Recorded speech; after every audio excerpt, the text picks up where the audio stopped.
Greetings everyone, Nate here, welcome back to the vlog. So a couple days ago, I finished shooting my short film for the My Road Reel contest. And as I was finishing up, I realized that I hadn't shot a short film since a year ago for the exact same contest, for the Road Reel contest in 2018. And it got me thinking about how much I enjoyed the process and how extensive the process really is, so I thought I'd make a video about how I created my short film for the My Road Reel contest. So let's get into it.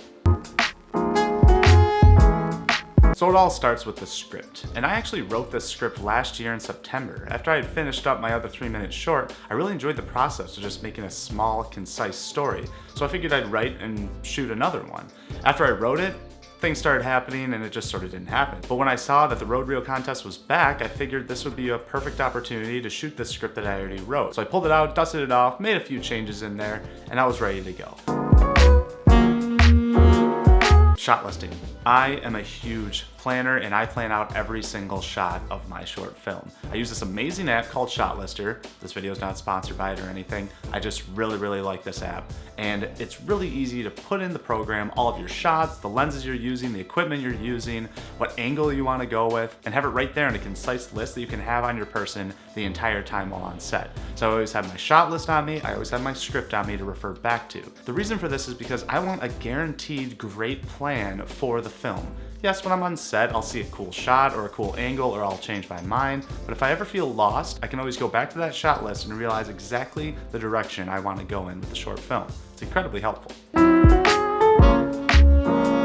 Cast and crew. This was a small production with 2 cast members and 2 crew members, myself being one of them. As for the cast, I used actors that I've worked with in the past. First of all being David, who has worked with me in multiple short films and is one of my favorite people to work with.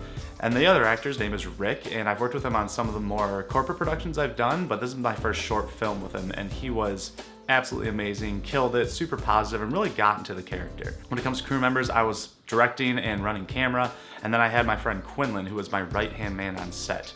And this is a piece of advice for all of you if you are shooting your short film. Have a friend there that wants to volunteer their time and that wants to learn about the production, because I couldn't have done this without Quinlan by my side. He was giving me lenses, he was holding the diffuser, he was running sound. So just having that one other person there probably saved us hours of time. I also want to make sure that the set is as comfortable as possible. It was a very hot day out, so I did want to have fresh fruit, cold water, a lot of food, and just make sure that the cast and crew are taken care of. These people are volunteering their time for me to achieve a goal that I have, and it's the least I can do to thank them for all their time and efforts. In the end, a happy cast and crew is a very smooth production. The location was a place I've had my eye on for a pretty long time. You might recognize it from this photo here. That was taken in the winter time, but now it's summer, everything's overgrown, everything's really lush and green. I wanted it to have that untouched look and very overgrown, and this was just the perfect spot. Also, it was very secluded and very quiet. The only thing that worries me is probably the sound from the cars. But it was Sunday and it really wasn't much of a concern. Also beforehand, I scouted this location to make sure there was a place for our actors and crew to park. There was also a porta potty right there for anyone that needed to use the bathroom. There was also a spot that we could set up equipment and food and drink and everything like that. So it was crucial that I went out there and scouted the location to make sure everything was exactly the way I needed to be before we went out there and shot. Props and materials.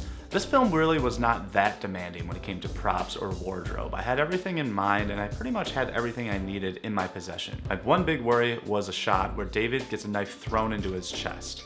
I wasn't really sure how to achieve this, so I watched some tutorials and I looked at some special effects, but I really wanted to do this practically. So my girlfriend gave me this idea, why don't I just get 2 of the exact same knives? And then I take one of the knives, chop the blade in half, and attach it to a piece of wood.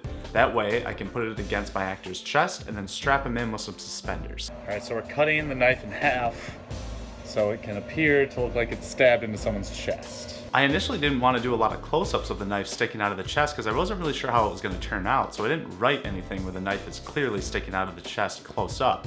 But once I saw it and how it worked out, it was fantastic. It worked really well. In my opinion, if you're ever going to be doing special effects like this, I would probably go the practical route. I think it's just always going to look a little bit better. Yeah, I do digitally add a little bit of blood in there, but other than that, it's all done in camera. Now, the way I achieved the knife being thrown into the chest from one person to the other is a trick that I learned on Film Riot, so you can check out that episode in the links down below.